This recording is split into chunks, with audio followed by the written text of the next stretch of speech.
we don't need to be scared of AI because we need to adapt. And people who are good in adapting are going to be very, very successful because they're adapting to a new normal. And the sooner we adapt to it, I think the better it is going to be for people. And AI is going to be a part of our lives now. It can't go away. It's not here to go away. It will only become much more engaging or much more evolving in our lifespan. And similar example, like I said, in the computer, when the computers came for the first time, people were not ready, but they adapted to it. I have a feeling that the similar is the case with Yeah. AI.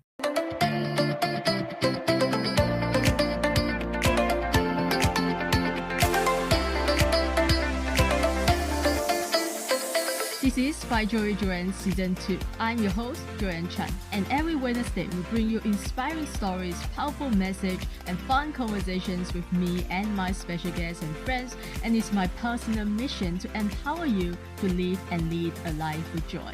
This podcast is for you if you're looking for more joy, courage, passion, and purpose in your life. Now let's dive into today's episode and get ready to laugh, learn, and live your life to the fullest. Joining us today is a distinguished member of the Forbes HR Council and currently serves as a group head of HR for the Packages Group. He oversees the HR functions of 13 companies operating across 4 countries in this role. His leadership is marked by his ability to navigate and excel in diverse industries, including packaging, FMCG, banking, insurance, and pharmaceuticals, and his strategic vision, innovative approach, and his extensive experience and proven track record made him a pivotal figure in the HR landscape internationally. And he's also a leadership development coach from Harvard University who has trained clients in North America, the Middle East, Africa, and Pakistan. So, ladies and gentlemen, tell me welcoming the Forbes Council leader and coach, the highly sought after Jawad Gilani. Thank you, Joanne. Thank you so much. Thank you so much for having me here. Thank you. I hope I pronounced your name correctly. Sorry, Oh yeah, absolutely, you did. forgive me if Absolutely. I didn't. The first place that I want to start with you is while I was doing my research, I saw that on your LinkedIn you have about section you put that your mission is to inspire people to become more than they thought they could be. So I'm just curious, like what inspired you to have this mission and help people become more than they could be? Joanne, first of all, thank you so much for having me here. I think I was very inspired by Simon Sinek's book called "Start with a Why," Yeah. right? And the idea is that whatever you're doing in life, there has to be some vision or something, some rationale or some reasoning behind it. Why do we do what we do? What is the reason? What is the rationale behind it? And I thought that I've been thinking about myself and the journey that I've been doing. I just want to make sure that my interaction with anybody or your interaction with as per se, whenever two people are meeting, they need to create value for each other, right? So any time that you spend with somebody, whether it's 5 minutes or 10 minutes, it has to have a mutual value. The research shows that um, only those relationships last longer which create a mutual value for each other. That means the person A and person B are both creating a value, right? What is value? Whether you giving something and receiving something as well in return. It's a kind of a mutual thing. So this is what I wanted to do. I've always been inspired by some of the great gurus of management sciences. I've had privilege of interacting with some of the best in the business. Ken Blanchard is one of them. I've been very, very inspired and very lucky to have interacted with him as well in person. And also Ron Kaufman.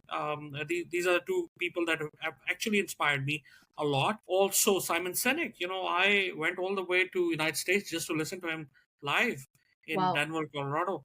So yeah. So that's the reason behind it. And I think that every interaction that I have, it has to create a value for somebody. Well, I love that. Thank you so much for sharing. It's all about creating value for each other. Yeah. So, you have worked with so many, I would say, clients or even leaders and business leaders, right, in diverse regions and cultures and industries. So, what challenge, the most significant challenge that you have faced throughout your career working with leaders across all cultures? I think especially interacting with leaders, business, globally, when we think ourselves as leaders, most of us have a feeling that we're leaders because we know. The question is, that we really know, right? Whenever you start thinking that you know a situation or you know a circumstances, the ideal situation is that we are always in a learning phase, and we can't really know about everything at any time, right? So it's about constantly learning, constantly engaging with people and learning more. I go through resumes, I look at LinkedIn, and people say I'm an expert in this, or I'm a so for me the term expert is kind of, we are always in a learning phase. The biggest challenge when interacting with people is that when you try to tell them something, some of us, not all of them, but some of us have this mental barrier, and they try to, it's difficult to penetrate through that barrier, right? Because they have a like, "Oh, wait, hold on, I know this is my subject," right? Ideally what we want to do is to have an open mind with people, where you know open to collective thoughts, and the concept of group thinking or a Mhm. collective thinking, or a collective thinking process is always uh, better than the individual thinking. So one, in other words, one brain versus multiple brains will always win. Mm.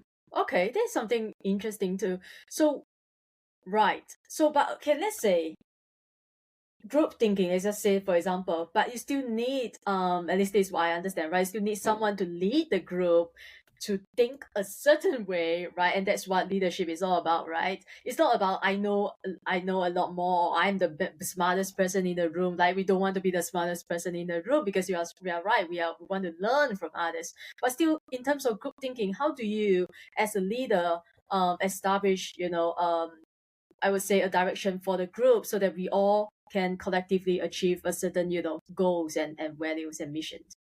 Joanne, the best thing is that it's a very interesting subject, because the study of groups or systems or teams is amazing. It's astonishing, because not everybody needs to be at the similar knowledge level. We formulate a team with people. The best teams are people with different perspectives. So if four people thinking exactly the same way, we don't want that team, right? Because that doesn't cover all the aspects. So it's generally good to have difference of opinion in teams, right? Because we want diversified thought process that comes into play. So some people will have more education, some people will have more experience, some people will know the geography well, or some people will have cultural knowledge. So these all factors, combine, make a winning team. So we Mm, have to be different in our approaches. Not everybody needs to have a same knowledge level or a same skill set. That's very important for a team composition.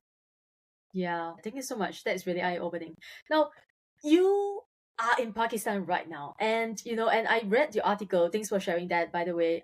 You are also your other mission and your personal passion is also to unlock potential in developing country, right?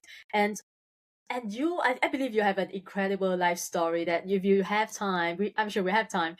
Can you share a bit about your journey? How did you, go all the way to the US and travel and work and study at Harvard, like, and become the person you are today? I was studying in Pakistan my early days, and then my parents, I was an only child of my parents, so I didn't have any siblings, and it was difficult for my parents to let go of me and let me go to you know Canada at that time. And I'm talking about in the late '90s. That's when I went to Canada. When I went there, I was all alone by myself, and there was kind of a struggle that you have to go through, because as a student you have to learn to live by yourself. I was a very pampered child from my parents. They were taking care of me, and they always, I was the baby of the house, right? And all of a sudden, I was into a environment where I didn't know anybody, and I had to now reinvent myself, make new friends, get into a new culture. That was a challenging thing at that time for myself. Um, so I started learning, and I was a very shy person. I was an extremely shy person. Growing up in the schools here, the education system did not, prepare me very well for large audience speaking. Right, it was difficult for me. I would get scared. I was when I was stage shy. But then when I went to the Canadian schooling system in my university days, it was normal to be speaking in front of 350 students, right? And I realized that then I have to reinvent myself. I have to kill my fears and then adapt to the new normal, which was very normal for them. So one thing, and then you have to learn some new cultures, right? I went through it. After spending some time, I realized that I am adapting very well to it. I was doing very well in the studies as well, and I was into sports as well. I was into ping pong, so I played for my university, and I actually won the title 2 years in a row there. And then I started working in Canada. I think I worked for 12 years, 13 years in Canada. And I was always wondering, and I was wanting to come back to Pakistan, and the idea was that I wanted to be with with my parents and in the home country.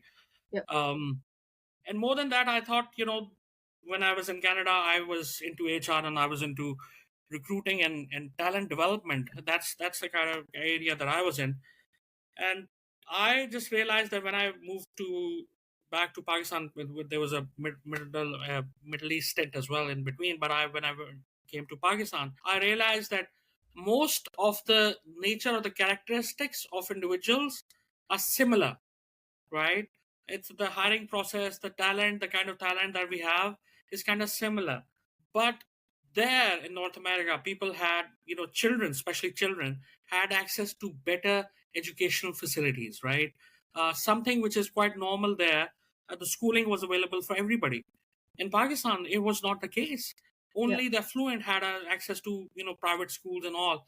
The rest of the people, the rest of the population, the majority of the population had to go to government schools, right? Yep. And so in the job market, whenever they graduate, how are they going to be competing with somebody who's gone to a private school? That was the challenge. So there's a generation of people coming into the job market with a very different skill set, right? Some people who had money had access to better skill set, better schooling, better knowledge, and then the government system had a different product which was coming out, right? So Mm. that became a challenge. I started thinking about it. So what to do? So recently, I'm just going to announce it here in your show that recently I started a new initiative. It's called School Bus to Future. And the idea behind this concept is that I want to make sure that everybody, whether you're in Pakistan, India, Bangladesh, Bhutan, Nepal, Yeah. Singapore, United States, everybody should have access to the same kind of skill set. Any skill that can earn you some money should be accessible to you for free, right? Mm-hmm. And my idea is that I developed this website, although it's still in a development phase. But schoolbustofuture.com is something that I've developed, and I'm getting you know courses online from wherever I have to buy them. I buy them and I put them on for free so that people have access. So people don't have to worry. You have to learn a skill, you don't have to even pay for it, and you're able to do it, and you're able to earn your living for no cost whatsoever. And that's the mission that that trickles down to the mission that we talked about earlier, that my existence should have some value for somebody, and that's my mission uh in life. Wow, that's really beautiful. What a beautiful mission is to provide, education, right? To provide skill set to teach. You are not asking anything, right? For doing that. And that I think that's really beautiful. And so what do you think, since you are going to you also want to talk about AI and HR, because I know AI is like, it's the future, right? It's already now, it's not even the future, it's already happening now. So as AI automation and all that robots replaces certain job in the world, what skills do you think is critical for people to future generations to learn that will they will still stay relevant in the future job market? So Joanne, I think the introduction of AI in our lives is not something that we have not seen before. When the computer was introduced the first time in our lives, which was during my lifetime, I was like 5 7 years old when I saw the first computer in my life. uh, it was a it was a beginning of AI anyways, right? So computer came, it changed the way we lived, we worked, we did everything, right? Mm, uh, the way we computed, the way we were, calculating, the way we were, making softwares, all that all happened during our lifetime. So we already saw the adaptation of mankind for the computer world, right? Now AI is a separate phase but similar kind of phase. So I one thing that I feel that we don't need to be scared of what AI is going to be doing, right? uh, our own history taught us that we adapted to it. We adapted to computers. A lot of manual stuff that we were doing, we started computing over it, right? I think the AI is a similar case. AI will take some jobs, but that is for our own benefit, saves us time. We learn a new skill and we move on, and mm, that's what it is. So for me, basically, usage of AI is going to be extremely important. So I'll give you my example, right? sure. So I'm an HR professional, so I started using AI tools in a lot of things that we do, and we're still working on it. But for example, we have this management training program, so where students come in and they apply for a training program for 1 year, and then they get a permanent job with our organization. Earlier, what we used to do is, so people have, people, we used to advertise it online, and maybe we used to get 15,000 resumes online. And how do you make sure that you have the right skill set? How do you scan those 15,000 resumes? The idea was to be basically using AI to actually find out the skills that you're looking for, um, and go through them. So AI is going to be saving our time, right? So we don't have to engage the HR business partners for doing that. We use AI for all those screening and all that. That saves us time, and then we move on and do more strategic work. And this is exactly what we are trying to do, trying to get people out of operational work and get them to start thinking strategic. And that's the future, and that's where the world has to go. Idea is to give people the quality time that they want, right? And that's Mm, by using AI, and it's going to be really, really helpful, for the generations to come. right. Yeah. So it's about the streamline the processes of hiring and right and so but how can companies still, ensure that don't lose it? Because HR is all about human resources, right? It says human resources. So how can companies do make sure they don't lose the human, a connection element when it comes to maybe like decision making, the interview process and management. So you see, Joanne, it's important that we also realize that the human interaction or the human connection is not going to go anywhere, right? We'll still need people, and we still need to be adaptive, and we still need to be connected with people. So you will always need that factor, that emotion is not going to go away. The only challenge that I see is that how ready are we for adapting to the AI generation? Mm, Because at this point, as we speak, I don't think we are ready to adapt to a new AI normal, because we are only adapting at the organization level. What we needed to do was to adapt at the educational level, at the school level. We need to be teaching AI tools at the schooling level now, right? So that when people come and graduate into, and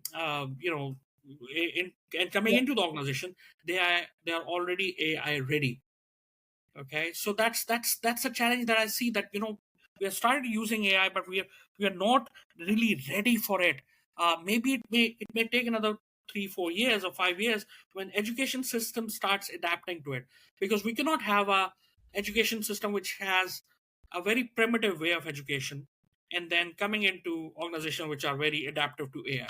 So there has to be some linkage, and organizations at the organization at the schooling level, we need to adapt to it, so that we are able to come to a graduate at a level, um, where we are more ready, and we need to produce students or more people who are more AI ready. Okay. Right. So how do we become AI ready? Like I don't even know what that means for me, let's say, right? And let's say, right, I don't even know what that means. So how do you train people to be AI ready? What exactly do you teach them to do? I think it's about, you know engaging. It's becoming more comfortable with the usage of AI, right? Okay. Because you asked me a question: is AI going to take our jobs? My Right. answer is no, right? We don't need to be scared of AI because we need to adapt, and people who are good in adapting are going to be very very successful because they're adapting to a new normal. And the sooner we adapt to it, I think the better it is going to be for people. And AI is going to be a part of our lives now. It can't go away. It's not here to go away. It will only become much more engaging or much more evolving in our lifespan. And similar example, like I said, in the computer, when the computers came for the first time, people were not ready, but they adapted to it. I have a feeling that the similar is the case with Yeah. AI. And why are you so passionate about AI? I'm just curious. I What is think your it's a future. relationship with AI? I think it's a future. I think it's a future. It is inevitable. It's not going to go away. And I think I am a firm believer that it's going to make our lives easier. If you take another 30 minutes to do something, it'll help you do in seconds, or maybe do analysis maybe minutes. It's that easy. So I am looking forward to my free time now. So what you have free time, you have more free time to do other stuff, right? So do strategic thinking or do other things. Spend more time with your family, go out, travel. These are the Yeah. things that this is the future that I see, and that's what excites me as well. Yeah. When it comes to, your work and practices, that, the impact, the vision that you have, when it comes to AI and automation, or even on the people, because I know you do leadership coaching as well. Do you think it's something that AI can help with, like, in terms of leadership coaching? I think you see, as leaders, we need to adapt to this new normal as well, right? So we need to understand now the primitive way of human behavior is also going to be changing, right? So as Yeah. leaders, we need to be more open to AI, to AI. So this generation, which is the Gen Z, which is going to be coming in, they are going to be much more AI aware than ourselves, right? Mm. So in order to connect with them, we need to understand their psychology. We need to understand what are they thinking, what are they using, what are they listening to, what is the music that they're listening to, right? What engages them. And that's more important, because if we don't understand what do they really want, it's going to be difficult for us, because at the end of the day, let's just make it very clear, the organizations will need to adapt to the new generation. It's not the other way around. If you're thinking that we are getting people, the Gen Zs coming into our organizations, they're going to adapting to us, it's difficult. It's a difficult bet. So we need to adapt. I think as leaders sitting in the organizations, we need to upskill ourselves rather than we training them that you need to upskill yourself. It's the other way around. I have a very different thinking. Yeah. So what? Yeah, you mentioned something really important, which is, when it comes to, like, a huge, like, your organization, right? You have people like the millennials, people like in your age, in my age, and the Gen Z. They're coming. Like, you have so many different generations working together. Like, it is not easy, I must say. What do you think, other than being able to adapt, right, to become relatable to each person? What do you think? What else do you think, as a leader, or as a leader of a company, the CEO, the managers, right? What are some key leadership qualities you believe are essential for today's world? You see, we have to understand that we have a similar problem everywhere in the world. So Yep. I do a job from 9 to 5, but five to nine, I'm part of this Forbes HR council, and that's the forum where we discuss the problems globally, what's going on, and how the best of the best organizations and best of the best leaders, how are they adapting or addressing a challenge, right? If I tell you the truth, um, everybody is facing the similar challenge. They're not sure what to do. The Gen Zs, they don't know it yet, right? So how do we adapting to it? What is the challenge? And one of the research that we did at the council was, and one of the ideas with share with, but because people at my age, it's difficult to adapt to all the way down to the Gen Z level, right?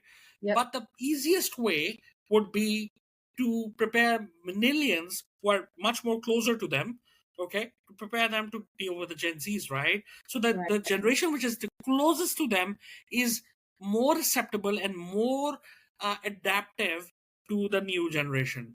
So that's the research, and that's what the best brains are doing right now, is to just make Wow. sure that how do we adapt to a new normal. So this is one of the ways, and this has been discussed, and this is so far this model has worked very very successfully in different organizations across the world. Mm. Yeah, I mean that's really interesting, and that's really I think that's is gonna solve the problem, right? And I'm a millennial, so though sometimes I still can't relate to Gen Z, like I don't understand them, But I'm sure with proper training and all that, we should be able to achieve the goal and solve the problems, like you said, right? In all industry, everywhere in the world, no matter where you are. So where do you see AI going for how do you see the role of HR evolving in the next 5 years with the rise of AI? I think it's next 5 years are going to be extremely critical for organization and for HR and for people, because AI is going to be taking over a lot of job roles. So, like I said, we have to be adaptive to the new normal. I think um, it's critical that we learn the new skills as soon as possible, so that Yeah. we can blend in into the new roles, whatever we need to do. There are a lot of research available online as well. I see a lot of forums, and I see a lot of articles written on the Forbes magazine as well, that what is going to be, what jobs are being newly created with the introduction of AI. And I am very specifically mentioning the new jobs creation versus the jobs taken away, right? Because we don't want to look at the past, we want to look at the future. And what jobs are going to be there, I think that's very important. Organizations which adapt to it, you will have to find new ways of selling, you will have to adapt to new ways of manufacturing, you will need to adapt to new ways of working, getting excellence into your processes, how you sell, how you buy. Everything is going to be, all the behaviors, the human behaviors is going to be changing, right? And we need to be ready for it. And the best way to do it is to start imagining. And I recall, I don't know if you recall, that this movie Back to the Future was an amazing example of how you think the future and come back and live in the present. It's many, many years ago, I think decades ago, old movie, but I love the concept of it, and how they were living in the future and then working themselves back, and they were traveling between the time zones. I think that's what we need to do. I think we need to start imagining now. Virtual reality is a reality, right? So it's happening now. You're sitting here and visiting some other place with a other city or destination. So these things are happening. These are becoming normal now. So that's what we need to, and this is why HR or the AI is going to be a very essential part of how we live, breathe, eat, everything. Yeah. It's a part of our culture. It's a new culture. Yeah, we have to embrace it, right? And changes are the only constant, right? And if you don't change, you are gonna be the same, staying in the past. So, and I think you mentioned something really key here, because so many people are focusing on the fear and the negative aspect of AI. It's going to take the jobs away, but they don't think about the new jobs creation, which you are just mentioned, right? I think that's something, wow, that's really shifted the focus, right? The whole conversation, what new opportunities are out there when we have AI. So yeah, that's really incredible. Yeah, yeah. And I think AI is going to be creating a lot more opportunities for us, more Yep. jobs, lot more exciting things are going to happen. And I think we need to adapt to change. We need to be embracing the change rather than resisting it, right? Because it is Mm. inevitable. It has to happen. Might as well, adapt to it and be, get the gains of our new technology. And that's, yeah, that's the way we need to be for the future. We need to be future ready right now. Yeah, be future ready right now. I love that. Embracing the change rather than resisting it. Thank you so Yeah. much. Now, is there anything else that you really want to talk about? Perhaps I didn't do my job well, didn't ask you or didn't let you. Yeah, absolutely. I think, first of all, thank you so much for providing me this opportunity and a platform to be speaking about it. I think for new generations to come, I think this is the time. I think these are very exciting times which are coming in. I would prefer to put more emphasis on the education system, the schoolings, the early schoolings. They need to adapt to the new normal now. Maybe the coursework has to change, has to adapt, because so that we want the kids to be AI ready, or the new transformation ready in their schooling level. And then one of the challenges that we face is there's a huge disconnect between what the schools are teaching and what the industry requirement is, and that's what the biggest challenge is. So my message to the schooling systems as well, that they need to adapt, and they need to adapt quickly. Yeah, yeah, it's crazy, isn't it? I don't think the textbooks has been changed since decades. It never changed, right? No They matter don't. what is happening in the real world. Yeah, yeah. That is really important work that you are doing. And is there anywhere that I or my listeners or people who are listening can help contribute to the beautiful mission that you are currently working, the projects, the educational system? Is there anywhere we can contribute or support? I'm open to ideas. People can reach me. My email address, it's jawad.gilani@gmail.com. I can spell it for you. Maybe maybe later Yeah. you can edit it and put it in the editing side as well. I'm listening to ideas. I'm very open to how to contribute to a better world. What is going to be a better future? What makes our future brighter for everybody? Let's have I have a vision for a better world where everybody is at peace and everybody does not have to worry about us. Kids don't have to worry about how they're going to be earning their livings, right? Because that's Mm. essential, and that we want to make sure that everybody is trained to get whatever the skill that they need. They have the skill set available for free. You don't have to be worrying about how you're going to be doing it, how expensive that certification program is going to be. Just trying to be on a mission that we make it for free for everybody to have a better world. Yeah, thank you so much for all that you do. Yeah, just making sure everyone the starting points for everyone is the same, right? It's not about how much money you have, where you grow up, but your starting points will be always, the same. All depends on your effort and your hard work later on in life. So, do you want people to connect with you on social media, on LinkedIn, Yeah, yeah, Instagram, TikTok? yeah. I'm not on TikTok, but I am on Facebook, and I am on LinkedIn. People can search my name, so the spellings are right there. So yeah, you can search me and you can add me. I recently started Insta as well. My daughter, she might be Oh, listening to this podcast later, but hats off to her. She got me started into Instagram as well. I didn't even know how to create that account, so she was the one who helped me get that account, and she was probably the first one who started following me. Uh, so yeah, so oh, so that's my idea of getting to know the generation, right? So yeah. I usually go home and talk to her and my son, Alale and Altan. I usually, when I go home, I usually spend some time there listening to whatever they're saying and what happened in schools. That's a routine of every father, I think. But yeah, Yeah. that helps me a lot, getting to know the, the new generation. Yeah, Yes, I think that is the it fastest way all to starts at home, Joanne. It all right. starts at home. Yeah, wow, yeah. Thank you so much for that. Again, I'll put all your links in the channel below. So, guys, I'll put all his links in the channel below: Facebook, Instagram, and LinkedIn, and his email address as well. So, go follow him, connect with him, and tell him, thank him for coming to our show today. If you have any question, you can reach out to him directly. Or if you have any question for me or about the show, you can always leave a comment below.